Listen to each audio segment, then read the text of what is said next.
Good morning friends. आज हम 2022 का अस्टेट का टीजीटी हिंदी का पेपर कॉमन पेपर वाला डिस्कस करेंगे, 15 नंबर वाला। देखो, वैसे तो ये यूट्यूब पे बहुत लोगों ने डाल रखे, आज मैं पहला डाल रही हूँ इसलिए आपको बता रही हूँ। मेरा ये डालने का उद्देश्य बस इतना है कि मैं कम से कम टाइम में आपको ये करवा सकूँ, क्योंकि टाइम हमारे पास इतना नहीं होता कि आधे घंटे 1 घंटे की वीडियो देखें हम 15 मिनट के लिए।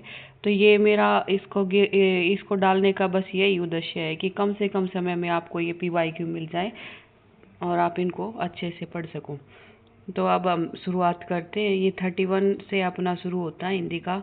तो ये है, उच्चारण की दृष्टि से गै व्यंजन की ध्वनिगत विशेषता बतानी है हमने। तो देखो, गै अपना कौन से वर्ग का है? कैक है, गै, ये कंठ है वर्ग का। कै वर्ग कौन सा होता है? कंठ है। तो कंठ है सब में दिया है। फिर हमने देखना है कि अघोष है या सघोष है। तो इसको याद रखने के लिए हम क्या करेंगे, पहले दो, पहला और दूसरा, वो होते हैं अपने सघोष, और पीछे के 3 होते हैं, तीसरा, चौथा, पांचवा, वो होते हैं सघोष। तो इनको याद करने के लिए हम कैसे याद कर सकते हैं? 12 तो अघोष होंगे और 345 सघोष होंगे। तो ये तीसरे नंबर का है, तो ये सघोष है। अब अलप प्राण और महाप्राण याद करने का तरीका बहुत इजी है।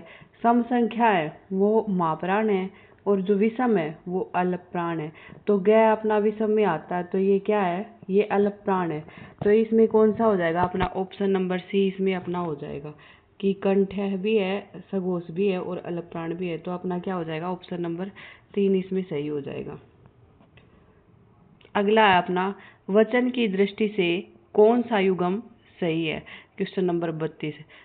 वचन देखो, दर्शन का दर्शन ही होता है, प्राण का प्राण होता है, और हस्ताक्षर भी चेंज नहीं होता, हस्ताक्षर का हस्ताक्षर होता है। हम ऐसे नहीं कहते कि मैंने कई मंदिरों के दर्शनों किए, दर्शन ही रहता है। ऐसे भी नहीं कहते कि उन लोगों के प्राणों निकल गए, कहते हैं कि बहुत से लोगों के प्राण निकल गए। और हस्ताक्षर का भी हम ये नहीं कहते कि हस्ताक्षरों करो, ज़्यादा लोगों से कहना होता है तो हम बोलते हैं कि हस्ताक्षर करो। तो इसमें अपना क्या है? इसमें अपना ऑप्शन नंबर जो सी है, ये इसमें वचन की दृष्टि से सही युग्म है। अब गिरीश शब्द में 33 में देखेंगे, गिरीश शब्द में कौन सी संधि है? तो आप ये एक चीज का ध्यान रखेंगे कि बीच में जहाँ भी बड़ी मात्रा होती है वो दीर्घ संधि होती है। तो ये इसमें बड़ी की मात्रा आ रही है, तो ये दीर्घ संधि है। अपना ऑप्शन नंबर ए हो जाएगा इसमें। अब जाह्नवी शब्द का पर्यायवाची बताना है। तो जाह्नवी गंगा का पर्यायवाची होता है, और गंगा का दूसरा पर्यायवाची इसमें क्या दिया है? मंदाकिनी। तो इसमें भी अपना ऑप्शन नंबर ए हो जाएगा 34 का। 35 में अपना, सरसित शब्द में कौन सा समास है? तो देखो, कर्मधारय में तो विशेषण विशेष्य होता है, इसमें कोई विशेषण विशेष्य का संबंध भी नहीं है। द्वंद्व समास में दोनों पद में वो बराबर होते हैं और आता है, तो ये भी वो भी नहीं है। और अव्ययी भाव में पहला पद अव्यय होता है, तो इसमें अव्यय भी नहीं है। तो ये क्या? अपना अलुक तत्पुरुष समास है। अब हम अपना प्रश्न नंबर 36 देखेंगे। तो इसमें दिया, विलोम की दृष्टि से असंगत देखना हमने। तो ग्रस्त, मुक्त, ठीक है। ये व्यष्टि समष्टि, ये भी ठीक है। आविर्भाव का तिरोभूत नहीं होता, तिरोभाव होता है, तो ये अपना गलत हो जाएगा। और अर्वाचीन का प्राचीन, ये भी ठीक है। तो इसमें अपना क्या हो जाएगा? इसमें ऑप्शन नंबर सी अपना है जो असंगत है।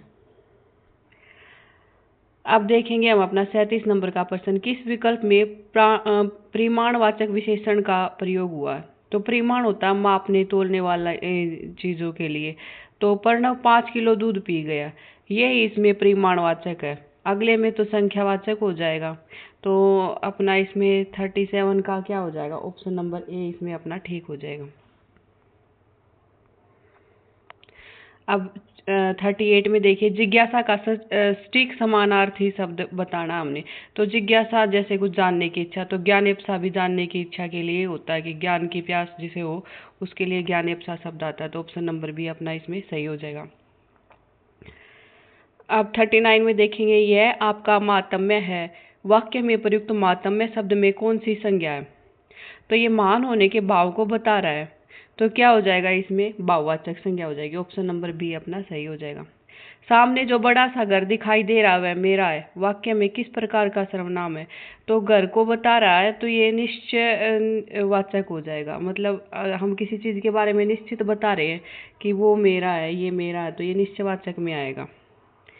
किस विकल्प में भाववाचक तद्धित प्रत्यय का प्रयोग हुआ है? तो भाववाचक इसमें क्या है? सौजन्य। ये भाववाचक तद्धित प्रत्यय का प्रयोग इसमें हुआ है। भाववाचक तद्धित प्रत्यय जो संज्ञा से बनते हैं, संज्ञा सर्वनाम से, उनको बोलते हैं, तो इसमें सौजन्य आ जाएगा ये। 32, किस विकल्प में अन उपसर्ग का प्रयोग नहीं हुआ? तो देखो, अन प्लस उत्तर इसमें हुआ है, अन प्लस उपम इसमें भी हुआ है अन उपसर्ग का, और अन प्लस उद्गार तो इसमें भी अन उपसर्ग का प्रयोग हुआ। लेकिन अनुगमन में तो किसका हुआ? अनु, ये उपसर्ग है, इसमें अन नहीं है, तो इसमें 42 नंबर में अपना ऑप्शन नंबर डी सही हो जाएगा। अब 43 नंबर देखते हैं। क्रिया की दृष्टि से असंगत बताना। रमेश पत्र लिखवाता है, तो ये प्रेरणार्थक क्रिया है, बिल्कुल ठीक है। बालक छत पर खड़ा है, तो ये अकर्मक क्रिया है, ये भी बिल्कुल ठीक है। और अध्यापक बालक को हिंदी पढ़ाता है, तो इसमें 2 क्रम है, ये भी द्विकर्मक है, बिल्कुल ठीक है। परिणीता जोर जोर से हंस रही है, यहाँ पे अकर्मक क्रिया और इसमें अपना सहकर्मक दिया हुआ, तो यही ऑप्शन नंबर डी अपना है जो असंगत है। क्योंकि हंसने की क्रिया कर्मक होती है, फिर चाहे वो जोर जोर से हंसे या कैसे भी हंसे। अब हम देख रहे हैं अपना 44 नंबर का विसर्ग ध्वनि का प्रयोग किन शब्दों में होता है? तो आपको पता ही है कि विसर्ग किस में आते हैं, अपने संस्कृत के शब्दों में आते हैं, तो संस्कृत वाले शब्दों को तत्सम बोलते हैं, तो ऑप्शन ए इसमें हो जाएगा। अब साधु आचरण शब्द में सही संधि विच्छेद बताना है। तो क्या होता है ये साधु प्लस आचरण? तो साधु ऐसे नहीं लिखते ऑप्शन सी की तरह, कैसे लिखते हैं? ऑप्शन डी की तरह, छोटी की मात्रा आएगी, तो इसमें ये ऑप्शन डी अपना करेक्ट हो जाएगा। साधु प्लस आचरण साधु आचरण होता है। ठीक है फ्रेंड्स, अब देखो आप, हमने 6-7 मिनट में ही अपने सारे प्रश्न डिस्कस कर लिए हैं, जबकि आज तो मैं आपको बताने में लग गई थी कि मेरा मकसद यहाँ पे कम समय में आपको कंटेंट प्रोवाइड कराना है। आगे से तो इसको हम 5 मिनट में ही कर लिया करेंगे। तो आपको ये सीरीज कैसी लगी कि हम कम से कम समय में अपने PYQ डिस्कस कर ले? तो इसके लिए आप इसको लाइक करना, शेयर करना और अपने कमेंट ज़रूर करना। Thank you.